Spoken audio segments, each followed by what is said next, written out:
All right, we're good. Right, Let's go. Start over. We're live. We were already live. It is Friday, January 3rd, the year of our Lord 2025, 12:33 p.m., which is not our usual time, as you know. But one of the virtues of having a revolution in morning television is that sometimes it can be a revolution in afternoon television or noontime television or 12:33 television.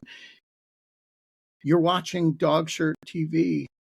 And you're lucky to be watching Dogshirt TV because not only do we have Gary Marcus with us in the same room as the estimable Eve Gamond, but we have Matteo Carrabba with us as well. Hello, Matteo. So, Eve, I am going to turn things over to you to introduce our guest and to get this conversation started. Wonderful.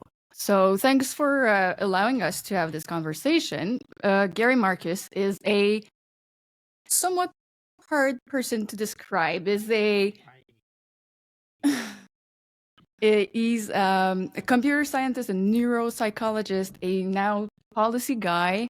I've read lots of stuff to try to make a compelling and clear biography, and it's not extremely easy to do. So I think that I'll ask you right away to do it. So no, I'm so high school dropout, passionate about AI, passionate about AI, but also one of the fierce more fierce critique. Often maligned as an AI hater. Entrepreneur. Sold a company to Uber. And this is a question I had for you. So there's not a lot of information about that company. What was it? So the company that I built and sold to Uber, I had 3 co-founders, but I was the CEO, was a machine learning company. And our goal was to learn from less data. And this was the beginning of the big data era. And you might say, why do you want to learn with less data? But there are always limits to how much data you have. I think that's becoming more apparent now. When I remember talking to Travis, who's the CEO of Uber that bought us, he understood. He said, oh, I see you have like a data frontier problem. Like I have enough data for my cars at noon, but I don't at 3 in the morning. And I said, yeah, that's the kind of problem that we work on. And, it's motivated from cognitive science where kids can learn from very tiny amounts of data. I did experiments showing that kids can learn from 2 minutes of data. 7-month-old babies learn abstract rules. So the motivation of the company was to try to learn from less data. There's actually a lot of ways to do that. But Zubin Garamani and I, now head people at DeepMind, or highest people at DeepMind, he and I invented a new model that had one approach to learning from less data. And Uber bought us partly the algorithm and partly. Which brings us, you made a comparison with children learning. And this is also part of your background, if I'm not wrong. You did your PhD thesis on how children are learning. So my thesis was actually split between 2 things. Part of it was how do children learn language? And part of it was neural networks, which of course are extremely popular now, weren't very well known in the world at large then. But there was a very famous paper in 1986 that David Rumelhart and Jane McClellan wrote about children learning language using a neural network to simulate what the kids were doing. And what I showed in my dissertation was that the neural network was not actually doing what kids are doing. The kids were much more efficient with data. And there's just many differences empirically between what the kids were doing and what the neural networks were doing. But what that meant is that I developed kind of intellectually as an expert on human cognition, how humans learn language, but also with a lot of expertise in neural networks and their limitations. And I spent 20 years mostly focused on the human side of things. And I came back to AI, having started there as a very small kid, when Watson won at Jeopardy. And I was surprised by that. I make a lot of predictions. Most of them are right. That one was wrong. I didn't make it publicly, but I thought Watson wouldn't be able to win at Jeopardy. And so on the rare occasion in which I'm wrong, I pay a lot of attention. That actually brought me back to the field of AI. I want to ask you about um, just to pause over the term neural net, neural network, because this is one of those terms that people hear a lot. And I think most people tack back when they hear it to Arnold Schwarzenegger saying he has a neural net processor. The more he sees, the more he learns. Um, uh, but people don't actually know what one is. And so when you compare the way a child is learning, processing data, to the way a neural network is processing data, what is the neural network and how is it different from a So the child? first thing I would say is the term is really a marketing term. So I don't think that brains and these things we call, quote, neural networks are all that similar. I think there are many differences. So there's one fundamental metaphor from neuroscience that was borrowed, and it was borrowed from 1950s neuroscience by Hubel and Wiesel, who won the Nobel Prize. And the basic idea that they documented is that you have a hierarchy of what they called feature detectors. And that works for some part of vision. So you have things that recognize very simple things like straight lines, and then they feed into things that recognize more complex figures, and go all the way up this hierarchy to someone found evidence of a neuron in the brain that recognized Jennifer Aniston and nothing else, or at least nothing else systematically. And so that is a real part of neuroscience. And neural networks, the machine learning thing, are inspired by that.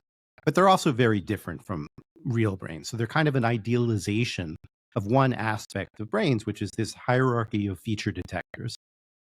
And you can call the things in neural networks neurons, but it's probably better just to think of them as a mathematical abstraction. Ultimately, the neural networks, really, they're just doing a lot of matrix multiplication. And there's a kind of thin story about how they relate to real brains. If you look at real brains, every neuron there, first of all, comes in one of 1,000 or 3,000 different types. There's all kinds of proteins being expressed and all kinds of things going on. They're just way more complicated than the things that we're calling neural networks. But it helps the marketing if we say they're neural networks. You know, if you actually look at a brain and you look at a neural network, they're fairly different in all kinds of computational ways. The truth is also that we really don't understand how brains work. We're not even particularly close, I think. We're in the very early stages of neuroscience. We've been working on it for hundreds of years. We've only had the right tools to collect the data for about 10, and we don't have any theoretical understanding of that data. So anybody who says my neural network works like a brain is lying at multiple levels, because we don't even know what the brain is. That statement, you know, it could be true by accident, but you couldn't know that it's true.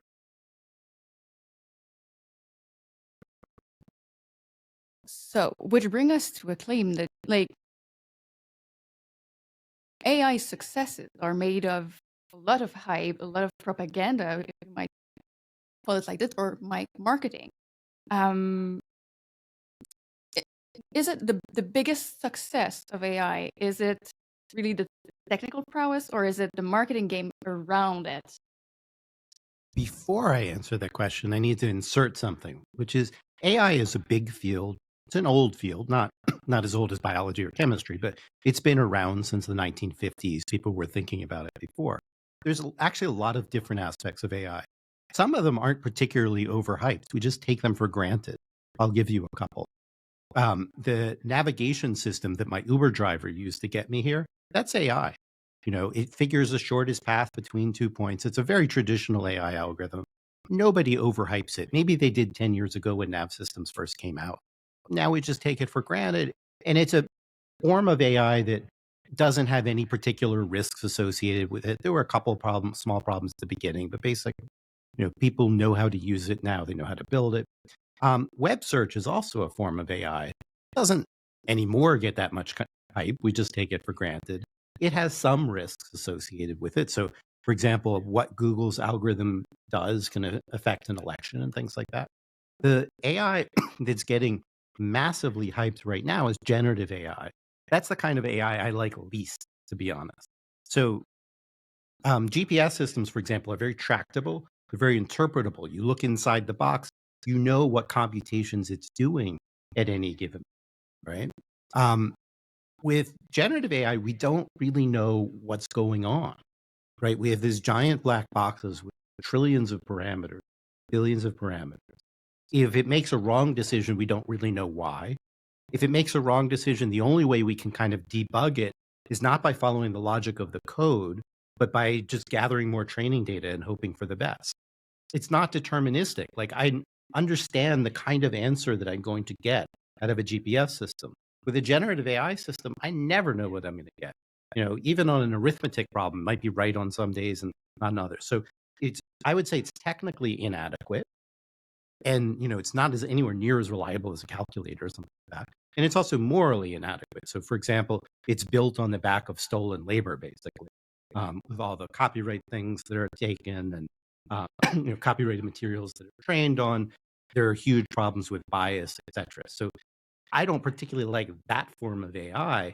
The issue is how it works and how it's applied. And yes, it's mostly hype. There are other kinds of AI that are fine. There will be other kinds of AI that are better. I saw a tweet today about AI haters, and I think some people call me an AI hater.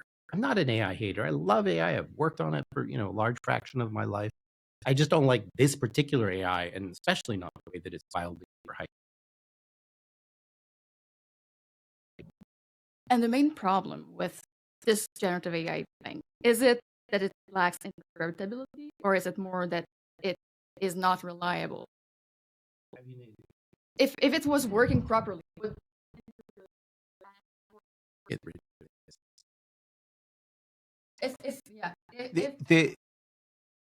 It's not one problem, but many. It's just generative AI is a failure, I think, in many, many ways. Yes, you can use it for brainstorming. Yes, it's been used to raise a lot of money, but it doesn't work reliably. It isn't interpretable. It is biased. All of these things stem from the basic architecture, and the architecture is flawed. I think 20 years from now, we'll look back and say, they thought that was AI. They went around and called it AI. They'll say, look, on the one hand, in 2020, they were right to think that AI is cool and interesting and could do a lot of things in the world. And the years in which that first started to flourish were like 2020, 2021. People started to realize, or 2023, people started to realize how revolutionary AI could be. That was an important thing in the history of AI, to realize the potential power. But the tools we have now don't actually live up to the expectations. So 2023 was kind of the year of AI hype. 2024 was in some respects a year of AI disillusionment. A lot of companies, for example, tried it out. They did all these proof of concept and whatever, and then they found it didn't really work that well. It wasn't reliable enough. And if you're in a corporate situation, it works 80% of the time. Let's say it's a customer service agent. But 20% of the time it gives wacky answers. You might lose your customers for life. And so a lot of people found out, hey, this looks cool, but it's not really that good. So I think that the world kind of jumped the gun. It was right to say, hey, what would this be useful for? But we also have to be realistic that this AI is not that great. It is deeply problematic. Okay, can I ask? I want to ask you about that, because the answer from the tech optimists is always, well, I mean, you have no idea what's coming down the pike. When we had GPT-3, people would tell me, whisper in my ear, GPT-4 it's just astonishing. And then, this new version that OpenAI hasn't released, which is, can supposedly reason.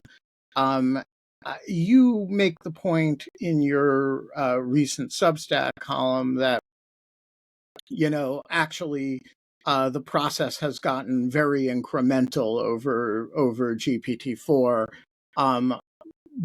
But I mean, if Sam Altman were here, he would say, come on, dude, you're describing what we've already done, not what we're about to do. And what's the answer to that? Well, first of all, he wouldn't be here. He's been offered an opportunity to debate with me, but he doesn't want to actually have an interactive conversation about it. Somebody tried to set it up at Davos, and he didn't show.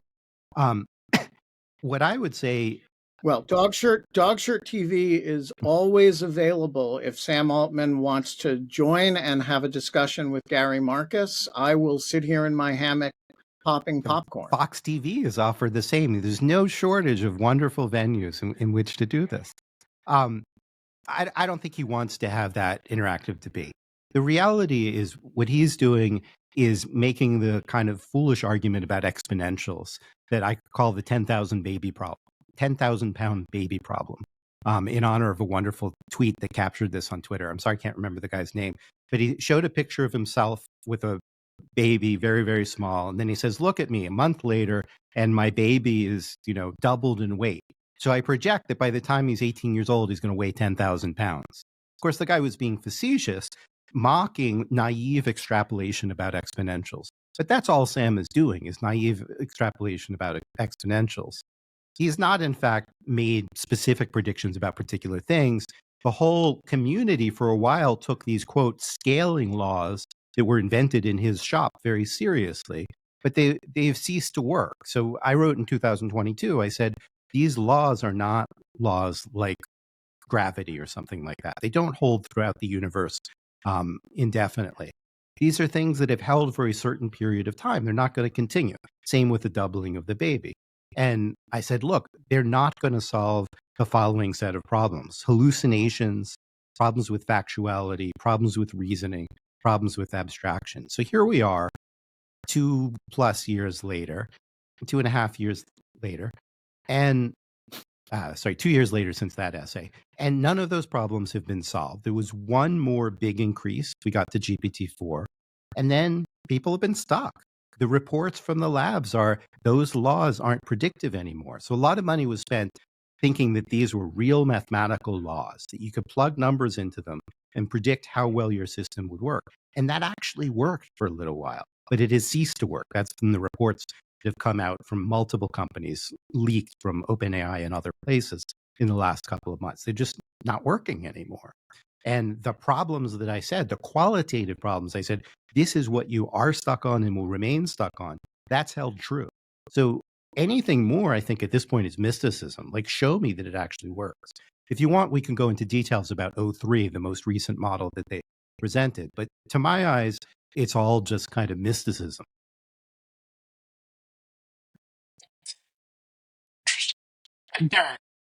Let's talk about O3, because people are making a lot of claims about it. It presages AGI. It can reason. It can do all kinds of things. Why should I be skeptical of that? Actually, if I can preempt Ben's question just with a little side issue, would you mind giving a brief overview of symbolic approaches to AI and explain the ways in which they're importantly different from what's going on under the hood of most large language models? Okay, so let's get to your question, Matteo, but let me first go to O3 just for the flow and logic. So O3 was announced in December. I made a couple predictions an hour before it came out, which so far I've not seen counter evidence to, which is that people would be very excited about it, but that it wouldn't turn out to be reliable and that it would be limited to certain domains. And I'm going to connect all of this stuff in a moment. So one thing we left out from my biography is I spent 25 years as a professor, and a lot of what professors do is they review articles and they look at what's been shown and what's been not shown, right? So I watched that 25-minute presentation from the view of a now retired professor, trying to see what are they showing me and what are they not showing. So the big demonstration was that it did very well on Francois Chollet's misnamed benchmark called ARC-AGI. It's misnamed because it's not actually a measure of artificial general intelligence. Even Chollet conceded this after the demonstration. He conceded, it actually only works on some of the problems, not others. There are many things that we didn't test, etc. So most of it was about that. It turned out that some of the training data included a whole bunch of samples. Like my estimate is 750 sample items. And so it's not actually comparable to what a human would do. A human can see like 3 examples. Chollet used to go around giving talks about the he would show you like 2 or 3, and then you could figure out the rest if you're a normal human. So there was a lot of kind of smoke and mirrors around the demonstration. What I think is actually going on with O1 and with O3, but I don't know this for sure, but inferring it from the limited amount of information that we have available, is that they're getting a lot of what we call synthetic data, which is a useful thing, but not a infinitely useful thing.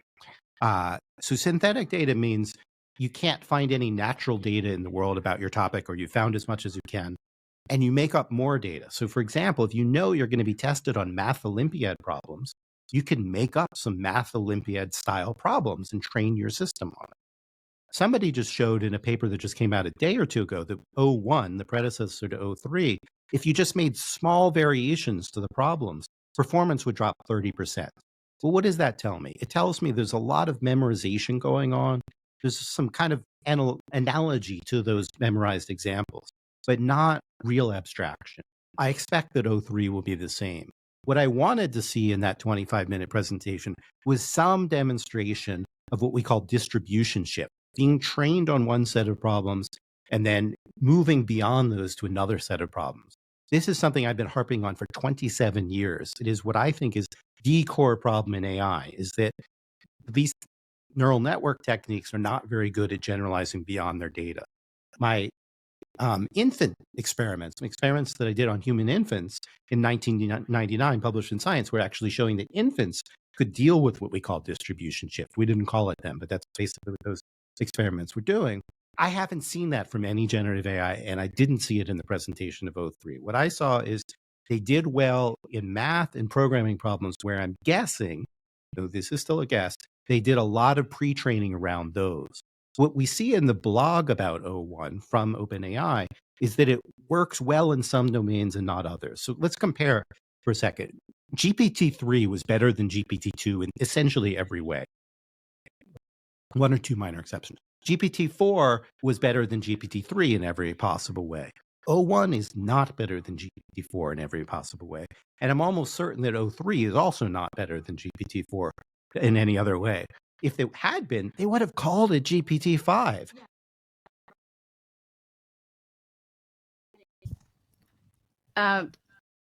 We've been told that GPT-5 was coming, and they've come up with all of these like middle models. This is exactly the reason why you think it is, because they haven't reached the kind of regression that we were hoping for. Yeah, I wrote an essay based on or borrowing from a scene in Airplane, which you already have learned is one of my favorite movies, where the airplane is crash landing and they say, now arriving, gate 2, but it keeps going. Now arriving, gate 3, now arriving, gate 5, now arriving. And by the end of the film, it's like, now arriving, gate 17, as it skids across the runway. That's happened with GPT-5. We keep getting promises. Like a whole bunch of people last year at the Super Bowl, a year ago, were like, it's going to be amazing. GPT-5 is going to drop right after the Super Bowl. That's going to be so incredible. And it's never come out. They could call anything they want GPT-5. It's their product. Why are they not calling it GPT-5? Because they know it will disappoint. Everybody knows that GPT-4 was this huge quantum leap compared to GPT-3. And they know that O3 is not really all that it's still going to make a lot of the same kinds of mistakes. And so they dare not call it that. And that's why it's all essentially GPT 4.x.y with all these funny names. There's 4.0 and Turbo and O1 and O3. It's like, why are you being coy, guys? It's because they know nothing is really living up to those expectations. So my view about O3 is it's going to be incredibly expensive. It's going to cost you like $1,000 to ask one question. So most people won't use it. And it's going to work for things that are close to what they trained on, like programming benchmarks. They can anticipate what they are. But if you put it in the open-ended real world, it's going to be like 4, which is to say, sometimes it works, sometimes it doesn't. You can't really count on it. And so it's not really going to solve the general set of problems that I've been worried about and been warning people about. So, okay, let's turn now to Matteo's question. What is symbolic AI? And really, I want to talk about neurosymbolic AI. So symbolic AI is the other tradition of AI that is also 70 years old or something like that, or arguably, it really goes back to Geoffrey Hinton's great-great-great-grandfather, George Boole. It's basically logic. It's basically symbolic logic, which you would recognize from algebra, if you ever took a logic class, if you ever took a computer programming. Classical AI is basically just writing programs to do things, as opposed to using these statistical approximations that we call neural networks. And that works fine for GPS, and it works pretty well for web search. It has not worked well for general AI. The problem has always been that it's too brittle. So it's basically a bunch of if-then rules. If you're in this condition, then do this thing, some other stuff too, like certain algorithms for searching things and so forth. There's a whole tradition around it. It did not succeed in making artificial general intelligence. My view is both of these approaches have actually been failures. If your question is, how do I make a truly general, flexible intelligence that I can trust? What happened with classical symbolic AI, sometimes people call it GoFi, good old-fashioned AI, is that people discovered it was brittle. They would write these expert systems, and they would work most of the time, but they were brittle in the sense that you never knew. There'd be some exception case that wasn't covered. And so what we used to do is we would pay graduate students, $6 an hour or whatever, to kind of patch these things together, put Band-Aids on. And that was very unsatisfactory. You wound up with more Band-Aids than the main thing, and people got frustrated. What's happening now is actually the same. You have neural networks that are brittle. They fail. You never know when. And now the only difference is OpenAI is paying people $100 an hour to do these fixes. But it's still just Band-Aids. So we have two approaches that have not worked. People pretend they work, and yeah, you can use them for brainstorming and stuff like that, but they don't work like the Star Trek computer, right? Star Trek computer, you ask it a question, you expect to get the right answer and not a hallucination with made up stuff and whatever. So we haven't built the Star Trek computer. That's what AGI would look like, I think, is at first surprise. So that's symbolic AI. What I think we need, and what I've really been arguing for throughout my career, is neurosymbolic AI, which takes some features of both. So neural networks are really good at learning from large amounts of data. They're very efficient at that, but they're not very good at abstraction. Classical AI is much better at abstraction. You can write, an algorithm like a GPS nav system, and it'll work all over the world, as long as you have the requisite data. The same algorithm will systematically. So we need the kind of reliability that you get from these classical algorithms combined with the data efficiency that you get from neural networks. And nobody's A, figured out how to do it, and B, very few people have tried. And the reason they haven't tried is stupid. It's a sociological reason, which is you have people like Geoff Hinton that worked on neural networks and are really bitter that the other people weren't supportive of them. And you have the symbolic people that say, this isn't really going to work. It's not going to solve the things we care about. And so they've been very hostile to each other. They've fought over grants and stuff like that for years. It turns out that Marvin Minsky and Frank Rosenblatt were two of the leaders, went to the same high school, I think it was Bronx Science or something, in the 1950s. And there's been this epic battle between the two sides. Hinton will go around saying that putting them together, building a hybrid, is like trying to use gasoline engines when we now have electric, which is an unfair analogy. I mean, in fact, there are reasons why you want hybrid systems in the real world. And gasoline engines are still useful, at least for now, in jets. So it's a facile and I think foolish analogy, which has served mostly to suppress research into these kinds of hybrid systems, which I think is awful. And you shouldn't have a godfather of the field being so hostile to developing new ideas, especially when there are problems with the existing ones. But that's what's happened. However, not everybody has listened to it. And the most prominent example is AlphaFold, is actually a neurosymbolic system. It's the best AI system that anybody has ever built. It just won a Nobel Prize, or won its creators a Nobel Prize. And for me, that gives us some hope. And I think for the last 5 years, we've had an intellectual monoculture where the only thing people want to study is large language models. And most of what I have to say is pessimistic, but an optimistic thing is I think people are starting to realize we need something else. And maybe they'll look towards AlphaFold and look for more general ways to try to build neurosymbolic AI. The problem with AlphaFold, as good as it is it's very narrow, built around one specific problem, which is how do you go from the amino acids in a protein to its three-dimensional structure.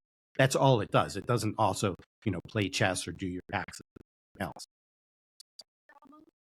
Well, it's a problem in the sense that it's a problem only in the sense that it's only a solution for one problem. We have many problems we'd like to solve. And putting that differently, what ChatGPT did was to give us the expectation that a single system could take care of all of your needs. Poorly, as you just said. We would like to see a single system that can take care of all of our needs. Like right now, everybody's talking about agents. 2025 is going to be the year of agents. Everybody's going to talk about AI agents. Anthropic is releasing one. OpenAI is going to release one. I think Google is working on one, and so forth. My guess is they're not going to work well, as you said, poorly. But the fantasy is I just talk to it the way I talk to Siri. But instead of just asking for sports scores and directions, I can ask anything I want. I want to plan a wedding. It'll, make all the phone calls for me and find the venue and bring in the florist or whatever. Like that's what an agent's supposed to do. AlphaFold is not going to do that for you either, right? No existing system can do that reliably.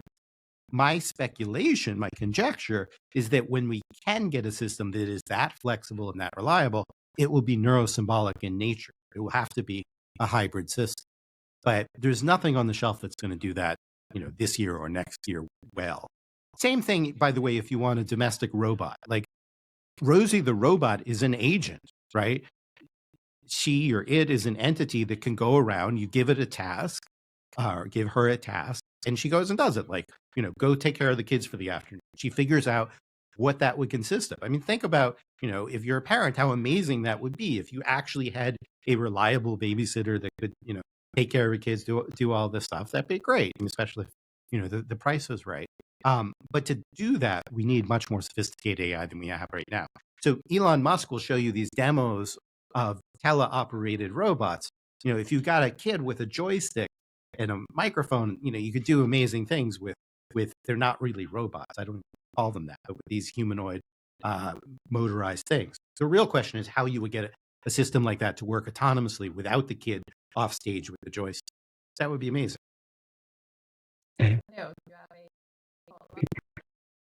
Well, yeah. So I have two questions, and for the first, I'm going to play the advocate of the large language models approach to artificial intelligence. And you could easily imagine someone in that camp saying, well, the symbolic AI people were the first to get started on their approach. They had a head start of several decades. And one of the main things that they champion about their approach is that it demands far fewer resources than that of the large data models approach to AI. Given those two things, how should we interpret the failure of the symbolic AI community to develop something on par with, not necessarily better than, but simply on par with GPT-3? I guess there's a few different ways of thinking about that question. One is simply the question of maturity, prematurity, time in history, and so forth. So if you look at an approach and you say it's a failure at a particular point in time, unless you have a principled argument, which I think I do about LLMs, that's not a very good argument. So, deep learning produced nothing until 2012 that was usable, which is part of why Hinton wasn't taken seriously.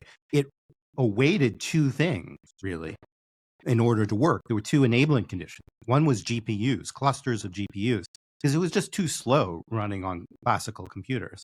And it required a massive increase in data that places like Google suddenly had on their hands because of the existence of the internet and how they were caching it and so forth. So before that, it just wasn't very practical for anything. Symbolic AI hasn't had a lot of air to breathe since that time. For various sociological reasons and so forth. Has symbolic AI really gotten a crack? I don't know. Maybe it's awaiting, one enabling condition too. That's part of it. Second is, I think symbolic data can be more efficient with data.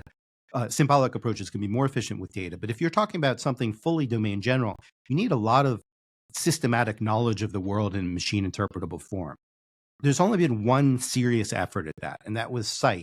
A system Doug Lenat started developing in the 1980s and developed until his untimely death last year.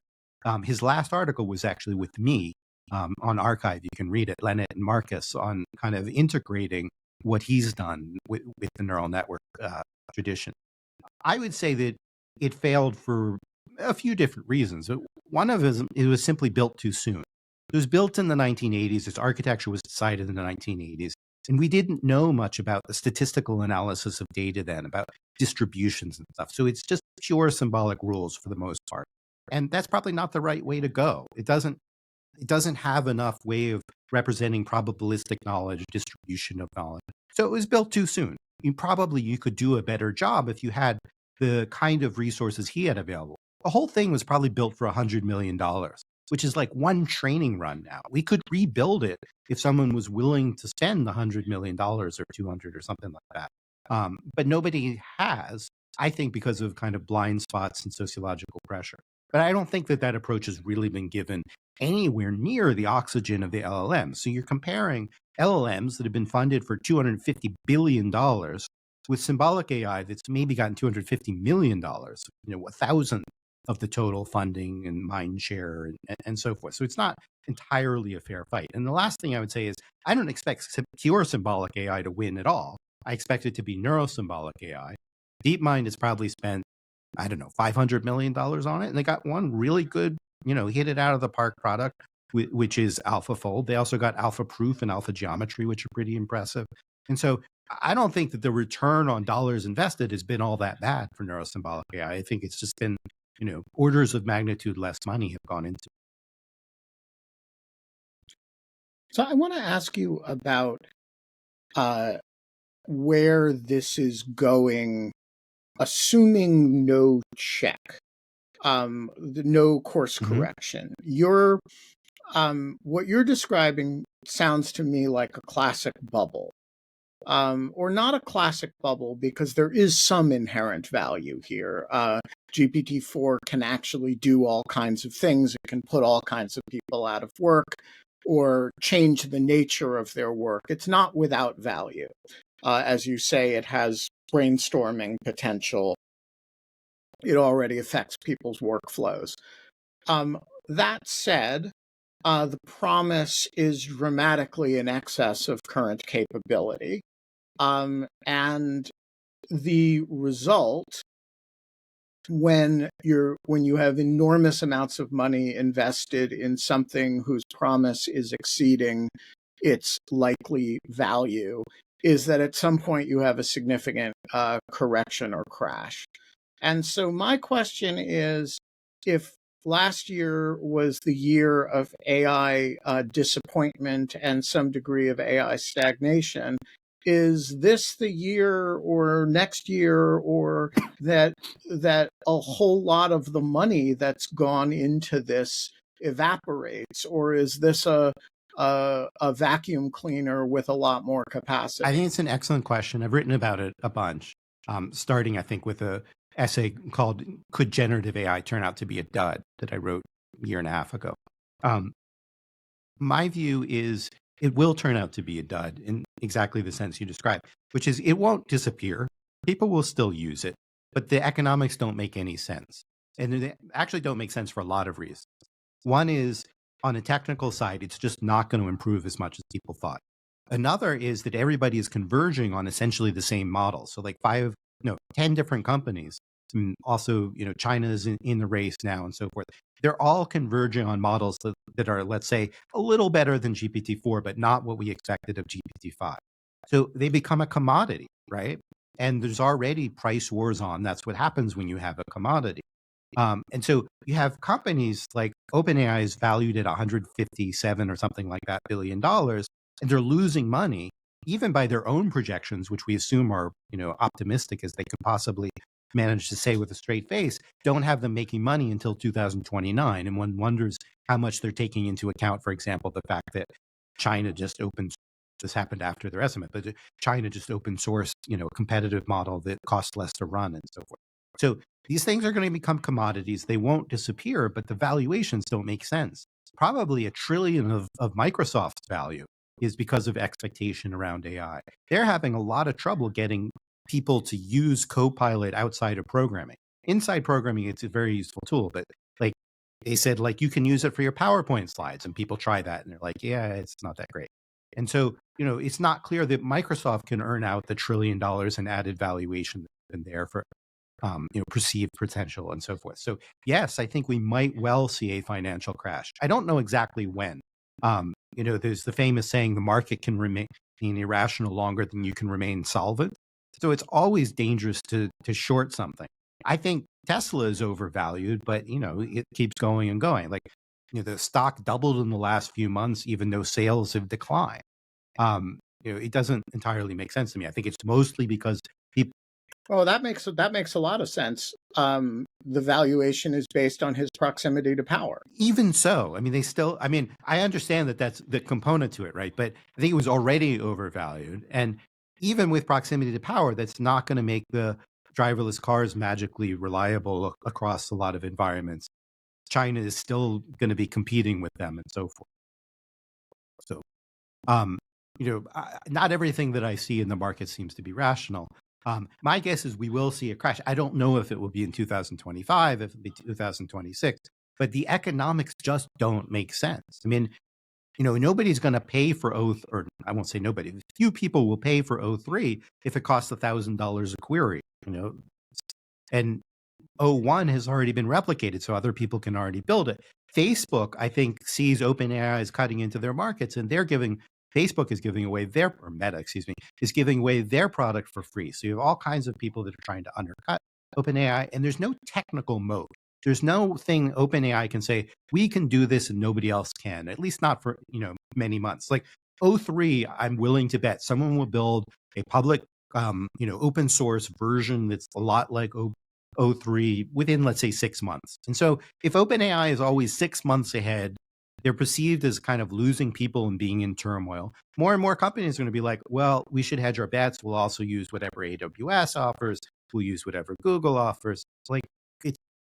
The walls are, I think, in fact, coming in on them. In fact, I have said OpenAI will turn out to be, or may well turn out to be, the WeWork of AI. And I still think that that's right? WeWork still exists, but it had a huge financial hit. And I think that's what we'll see. Gary, is it? I'm sorry. Yeah. Go ahead. Could surveillance technology make a business model? Like, if OpenAI was to turn into a surveillance company, would it be possible for it to survive and to be something else than?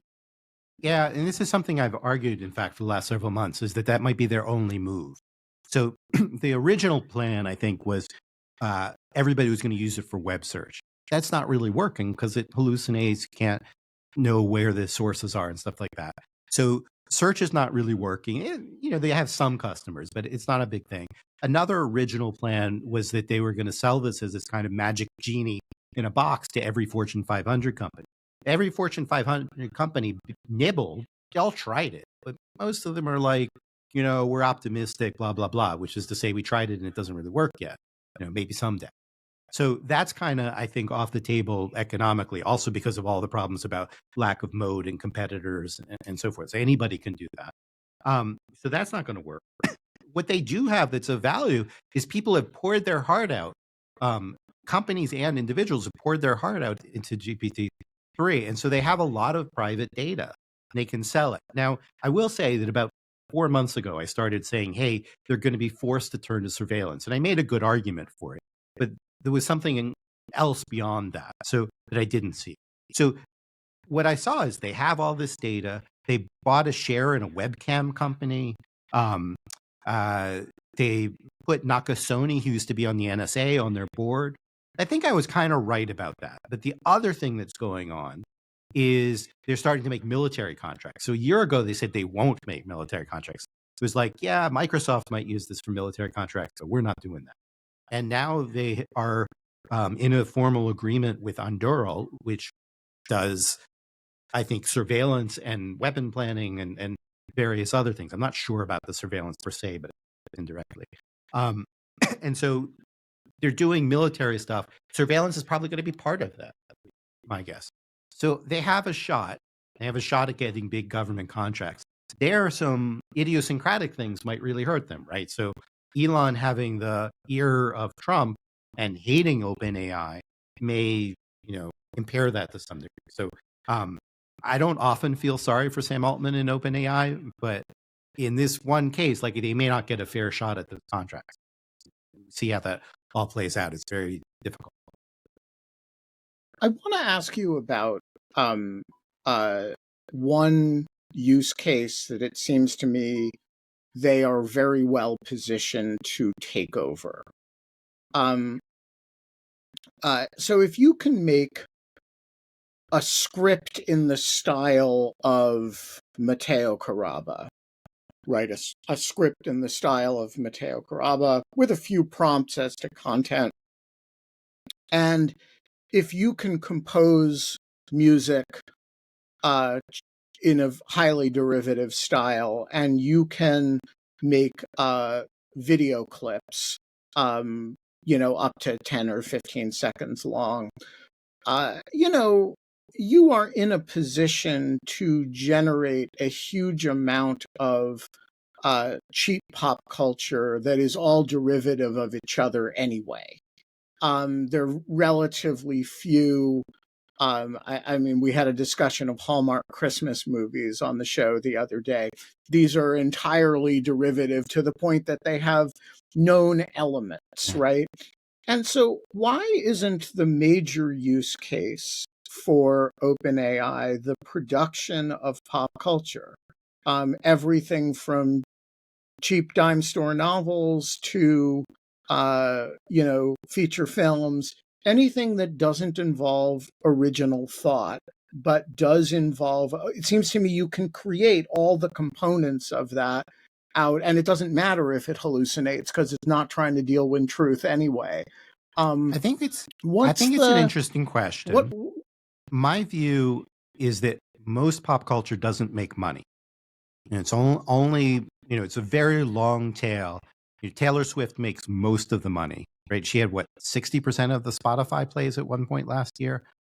Taylor Swift has derivative elements, but there's also something special about every song, right?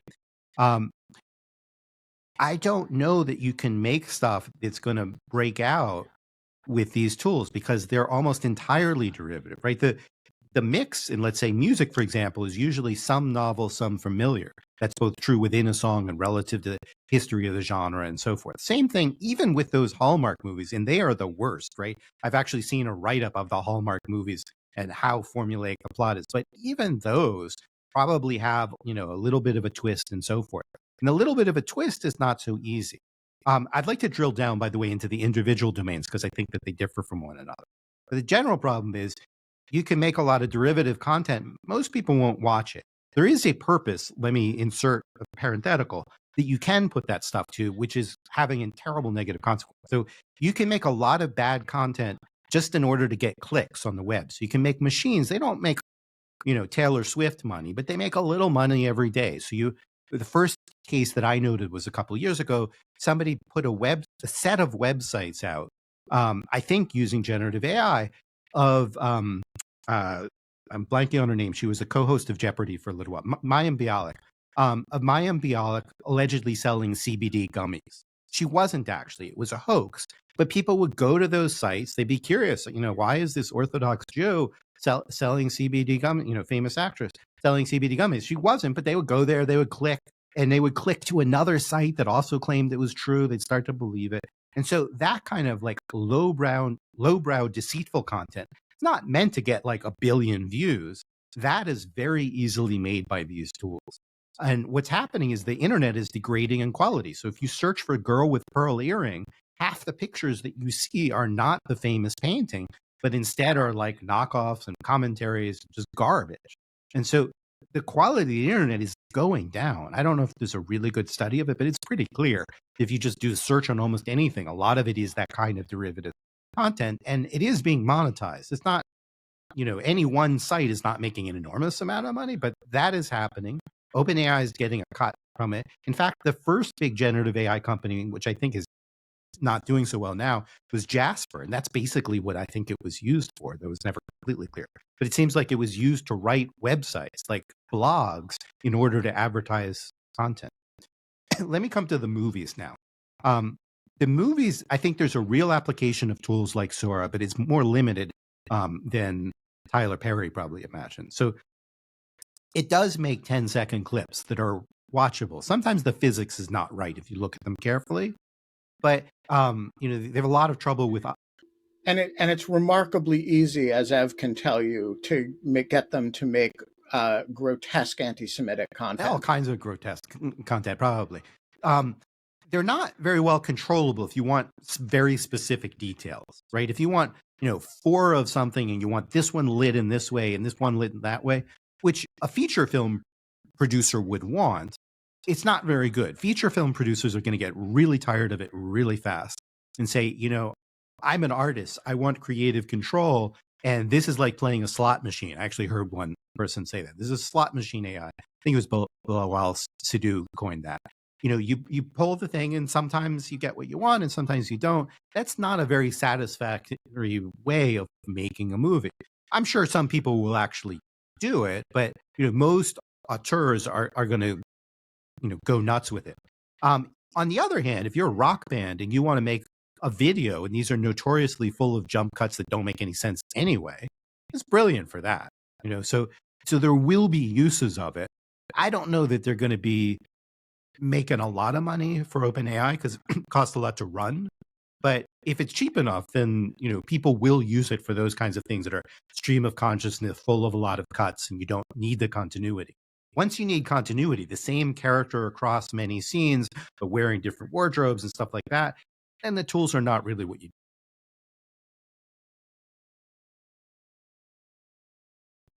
Well, we've got about 7 minutes left. So if you have a question and you want to jump in, this is a good time to do it. Matteo, do you have other matters? But Gary, is it fair to say that your concerns about AI safety are limited to it making low-level scams and polluting the internet a little bit easier? Or do you have the kind of existential concerns that you hear other people expressing about? So let me do the first part of AI. that first and then the second. So, it's not, even if you just look at the non-existential risk, it's much more than you just described. So misinformation influencing elections, for example, you left out of the list. There are the scams that you mentioned. There's possibility of accidental nuclear war because people make propaganda and that leads to escalation. So, there's a lot of things that are short of absolute extinction of the species. In my recent book, Taming Silicon Valley, I had a list of 12 different immediate risks of AI. And, you mentioned 2, but I came up with a dozen. There's some other taxonomies that are kind of similar. So there are lots of things to worry about, mostly stemming from the basic fact that these systems are unreliable and affactual. They don't understand what's really happening in the world. And that makes it easy for people to leverage them in different ways. So now the other part of the question. On the existential side, I don't think that AI is going to annihilate all human beings. People have actually written a letter saying that they think it's an extinction risk on the par with nuclear war and so forth. It might actually indirectly, through the use by bad actors, lead to nuclear war. But these scenarios of like a robot stalk us and kill us all like in Terminator, do not seem very likely to me. I won't say that there's zero likelihood. I think just like it's good that some people wonder, could a comet hit the Earth? What would we do about it? It shouldn't be that no people think about that because it really could happen. And the same with extinction. We should have some people, and we do have some people that are actually pretty well funded thinking about those things. I don't think it's the thing we should most worry about. I think what we should most worry about is what bad actors are going to do with AI and what we're going to do about that. But my question, what was behind my question is what seems to be a tension between that thesis and your claims about the unreliability and inefficacy of AI. It seems like these two claims are, at least to some degree, at odds with each other, that they're unreliable, ineffective, not able to do anything that people aren't themselves able to do, and also represent a new kind of, albeit not existential, danger. I'm not someone who's lobbied hard around the existential danger. I don't think that. I know, I'm saying that even if you don't think that there's an existential danger, the points about them being not especially reliable or effective. So I do think that it doesn't totally contradict, but it does. So I do think that they're dangerous. And let me clarify. So a lot of people are like, Mhm. I've seen actual headlines. Gary Marcus used to think AI is stupid. Now he thinks it's dangerous. Those are not actually intention, though they sound like they are. Mhm. So it is because they are No. stupid that in their current form, they're dangerous. If they were smarter, they might be dangerous for a different set of reasons. But imagine, for example, that you have a stupid idiot assuming the mantle of the presidency of the United States. This is just a hypothetical, but imagine that were the case. You would not want a stupid idiot to have access to the nuclear codes, right? Because it's a conjunction. Danger comes from a conjunction of things. One is you can have a system or a person who doesn't understand a situation and miscalculates. So stupidity can be quite dangerous. In the particular case of generative AI, it's stupid about what's real and what's not. It just does not understand that distinction. And that means that it can be leveraged to, for example, create large-scale misinformation. There's no idea that it's doing that. It doesn't know what is real or not. So some danger comes actually from the stupidity, though other dangers could come from smarter machine. That's one issue. The other issue is how are things applied? And this is really about what I would call empowerment. So if you have a really dumb machine, but you lock it in a sandbox, it's no problem. But if you have a really dumb machine and you put it in charge of nuclear weapons, that's a problem. And what's happening is because AI has been overhyped, people are increasingly doing things like putting it into weapon systems. So you have, a hallucinating system is now going to be put in like Anduril's drones or something like that. That could be really dangerous. If they were smarter, it might actually be less dangerous. So I know people. So this is a known effect in the weapons design world. So a smart bomb is both more effective and less dangerous than a dumb bomb. Less dangerous to civilians, less dangerous to those that are not specifically targeted by it, right? And if you think of it like the tactical Tomahawk is a great example of this, right? Can pinpoint a cruise missile that can hit very specific targets at extremely long distances.